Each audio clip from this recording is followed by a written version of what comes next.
Para começar, vamos tratar do programa Desenrola Brasil, um programa que começou hoje, que prevê justamente a renegociação de dívidas do governo federal. A primeira etapa começa por pessoas físicas com renda de até R$20 mil e pode beneficiar mais de 30 milhões de pessoas.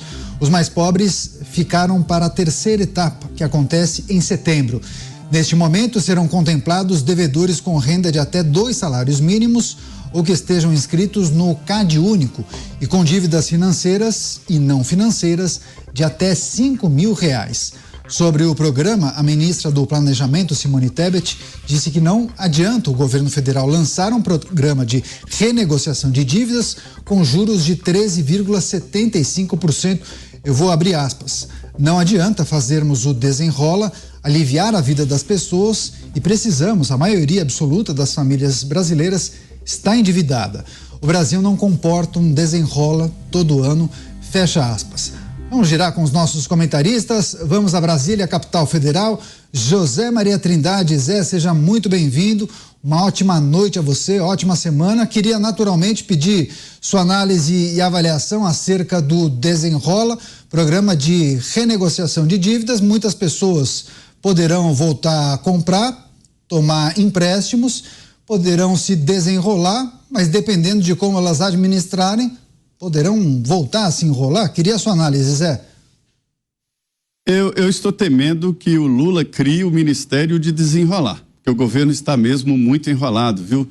Muito boa noite, Daniel, boa noite, Pavinato, boa noite, Dantas, aqui em Brasília, e boa noite a você que sempre está aqui nos Pingos, nos Is, nos acompanhando, né? Olha, não existe mágica na economia. A economia tem as suas leis próprias, tem o seu ritmo e é assim. Lula, lá atrás, no primeiro governo dele, descobriu uma mágica. O Brasil tinha pouco aposta em crédito, não existia crédito no mercado. Enquanto a possibilidade de endividamento da população no mundo inteiro fica ali por volta de 35% a 40%, nós estávamos aqui a 14%, muito baixo. Aí houve um esforço e isso alavancou a possibilidade de crédito para mais de 30% dos brasileiros. Hoje já está quase 50%, ou seja, é uma sociedade endividada porque foi no crédito. Quando se faz crédito, se a aplicação é uma boa aplicação, ou seja, em investimentos, se faz bens de capital, ou seja, cria empresas, é um bom gasto, ou seja, uma boa aplicação de recursos de crédito. Quando esse dinheiro gasta-se sem a possibilidade de aplicação, é um gasto mau, porque não provoca um crescimento da economia. Além disso, desta equação, o governo não incentiva a poupança.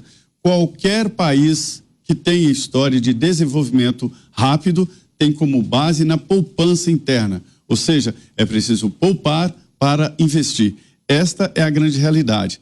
Essa história, esse programa de desenrolar do governo é porque o governo está mesmo enrolado na economia. Tudo agora é Roberto Campos Neto. Tudo é juros altos, estão altos mesmo, né? Não dá para sustentar um país com juros tão altos.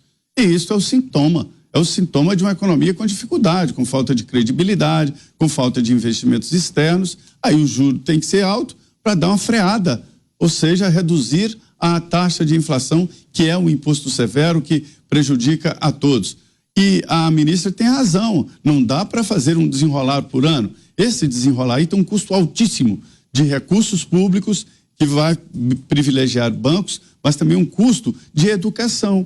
Qual é a mensagem que se passa? É que o devedor vai lá na frente ter uma espécie de perdão geral, ou a história de voltar o Brasil. Lembra daquela música, aproveita enquanto o Brás é tesoureiro, a gente acerta no final? Tá assim, quer dizer, colocaram o Brás na tesouraria do Brasil, lá no final a gente acerta. Isso não é bom, isso não é didático. Feito refis, né, Zé? A pessoa não paga o imposto, lá na frente ele renegocia aquela dívida sem os impostos, sem as multas devidas. Pois é, vamos girar com os nossos comentaristas. Tiago Pavinato com a gente. Pavi, seja muito bem-vindo, uma ótima noite a você. Pode ser um programa interessante, pode gerar algum tipo de incremento para a nossa economia ou somente alguns devem se beneficiar, como por exemplo, bancos e financeiras justamente em razão da taxa de juros elevada, hein? Bem-vindo. Boa noite, Caniato, boa noite, Zé, boa noite, Dantas, boa noite, nossa audiência. Bom, eu hei de dizer que eu estou bastante surpreso com a minha análise sobre o Desenrola. É uma medida extremamente positiva. É claro que os bancos vão se beneficiar, mas é claro também que o brasileiro vai se beneficiar. E eu acho um pouco infeliz a Simone Tebet fazer uma declaração como essa, atrelar a questão da taxa básica de juros, que é determinada pela diretoria do Banco Central, ao programa Desenrola, porque ela diminui a qualidade desse programa, que eu repito aqui, é um programa muito bom. Se tem algo para se elogiar nesses 7 meses de governo, é o programa Desenrola. Isso merece todos os elogios. E eu lhes explico por quê. Nós estamos com um nível de endividamento das famílias no Brasil, o último dado oficial foi 43,4% das famílias. Se a gente pensar em famílias, por um número de 4 pessoas por famílias, a gente pensando na população brasileira, a gente está falando de mais da metade da população brasileira endividada. A gente está falando quase da totalidade da população brasileira endividada, na verdade. 43,4% das famílias é um índice, é um percentual muito próximo ao percentual, quase idêntico ao percentual de 2016. Que foi ali às vésperas do impeachment da presidente Dilma Rousseff, que foi um dos fatores essenciais para o descontentamento geral da nação com o governo petista de Dilma Rousseff. Portanto, se há alguma medida a ser aplaudida nesse governo, é o Desenrola. E com juros de 13,75%, é indiferente ter um Desenrola ou não. O importante é que a iniciativa foi tomada. Eu espero que essa ideia que o Lula teve, mas que encontrou resistência do ministro da Fazenda, Fernando Haddad, quanto ao barateamento da linha branca, ou seja, você ter uma certa desoneração dos eletrodomésticos de linha branca, como geladeira, fogão, micro-ondas, não vingue. Da mesma maneira que não deveria ter vingado o programa de barateamento dos carros populares, que não tem preços populares. Porque o que não adianta é a pessoa sair de uma dívida e contrair outra dívida. E comprar um eletrodoméstico que ela não precisa, em comprar um carro que ela não precisa. O que a família precisa nesse momento é zerar sua dívida. E a maioria dos endividados tem dívidas baixas. E esse programa, ele é louvável porque, apesar de nós desconhecermos as taxas de juros que os bancos oferecem na renegociação das dívidas para aqueles que se enquadram no programa Desenrola, um fato é muito louvável. Nós temos descontos que passam de 90%. Na Caixa, nós temos uma redução que varia de 40% a 90%. E no Banco do Brasil, essa renegociação pode chegar a 96% da dívida. Então, muita gente vai sair da negativação, vai ter o seu nome limpo, e é o que a minha mãe sempre costuma dizer, né? Nós que somos pobres, nós temos uma coisa que a gente não pode perder: o nome. Vocês não sabem o que um nome limpo é capaz de fazer bem na vida do pobre. Porque ele vai deitar a cabeça à noite no travesseiro e vai dormir melhor. E vai conseguir administrar melhor o seu salário. Vai cair o salário, não vai ser comido pelo cheque especial. E a taxa do cheque especial, os juros do cheque especial, são muito maiores do que 1, alguma coisa por cento se nós pensarmos numa Selic de 13,75% ao ano. Então, é uma medida louvável, eu parabenizo, espero que não haja barateamento de linha branca, induzimento para o consumo dessas famílias, porque o primeiro passo foi acertado. É dar alguma paz de espírito, paz no sono, cabeça encostada no travesseiro, porque se tem uma coisa que o pobre e a classe média se orgulham e querem se orgulhar de terem um nome limpo. Então eu dou os parabéns para esse programa. Antes de fazer uma nova conexão com Brasília, Cláudio Dantas vai conversar com a gente. Eu tenho uma outra informação para trazer, porque o candidato à presidência pelo PDT, Ciro Gomes, disse que o programa só é bom para os bancos. Eu vou abrir aspas.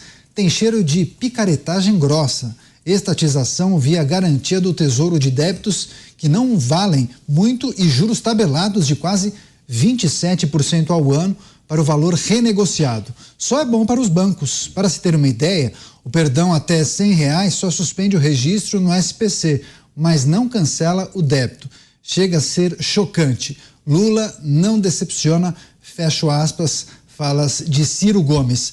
Vamos a Brasília, capital federal, também com a gente, Cláudio Dantas. Dantas, seja muito bem-vindo, uma ótima noite a você.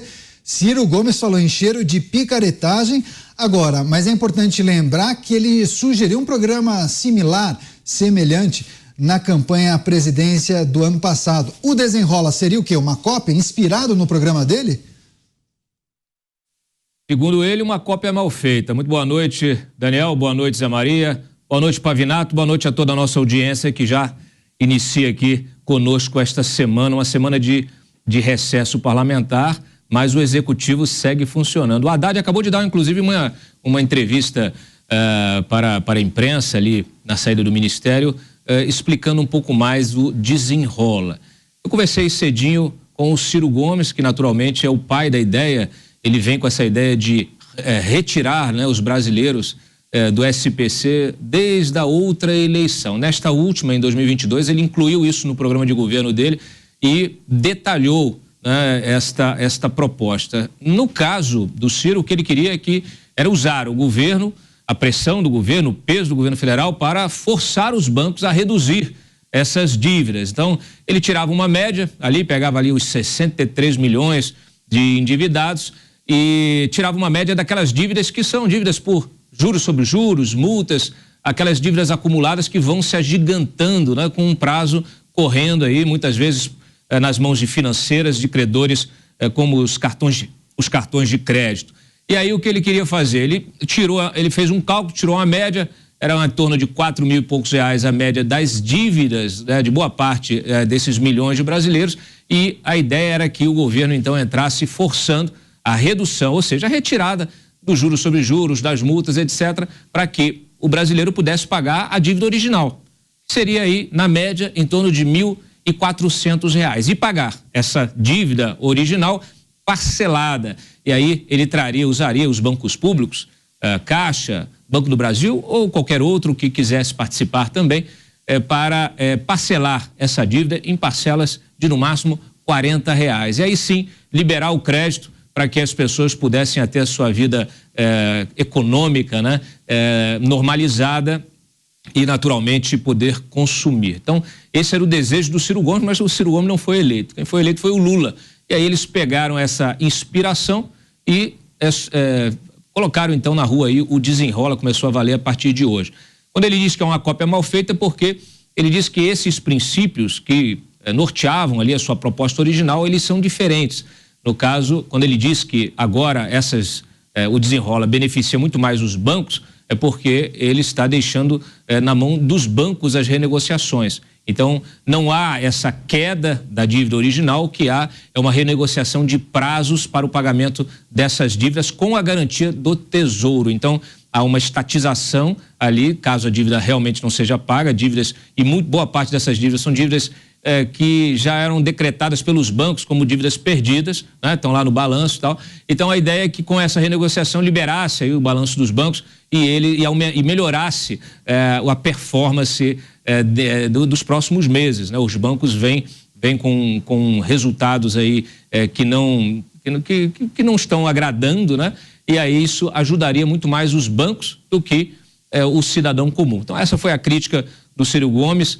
Acho que é uma crítica que vem em boa hora.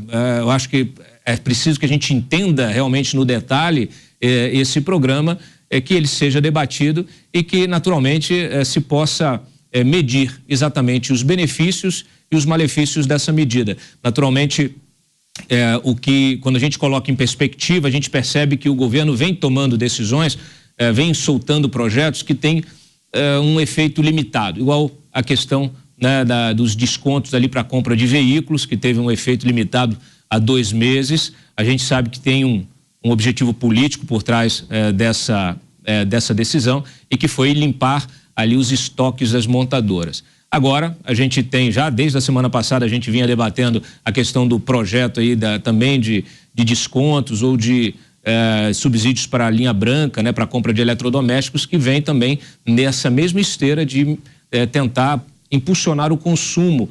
São medidas anticíclicas que deram certo lá atrás, deram certo num período também muito curto, mas que tinha um contexto muito diferente daquele que a gente vive hoje. Então, olha, eu conversei aqui com analistas de mercado, com gente também aqui do Congresso, com deputados, com senadores, que acreditam que essa medida do desenrola também terá um efeito pontual e que não vai melhorar a qualidade do crédito em médio e longo prazo. Então, uma coisa para a gente observar. Claro que quando a gente percebe que essa medida está casada com a próxima que vem aí, que são os descontos na compra dos eletrodomésticos, é que a gente percebe que o que se quer é tentar manter, né, as pessoas consumindo. Só que hoje nós temos aí um índice de endividamento que chega a quase 78%, segundo os últimos números da CNC, números de maio, e que de fato dificultam muito essa roda da economia. O problema todo é que, assim, você pode criar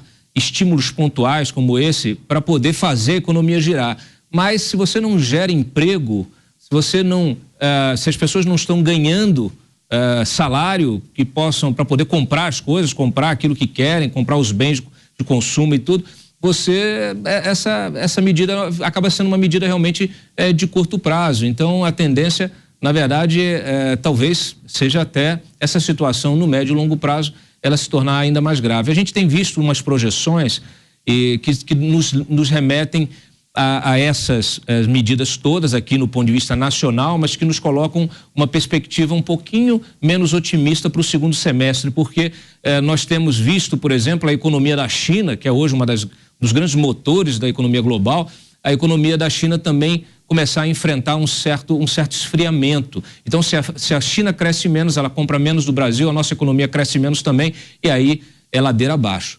É bom a gente ficar atento, nos mantermos aí céticos em relação a essas medidas e especialmente lúcidos, né, para que esse proselitismo político não seja utilizado apenas em benefício próprio do governo. É disso que se trata, Daniel.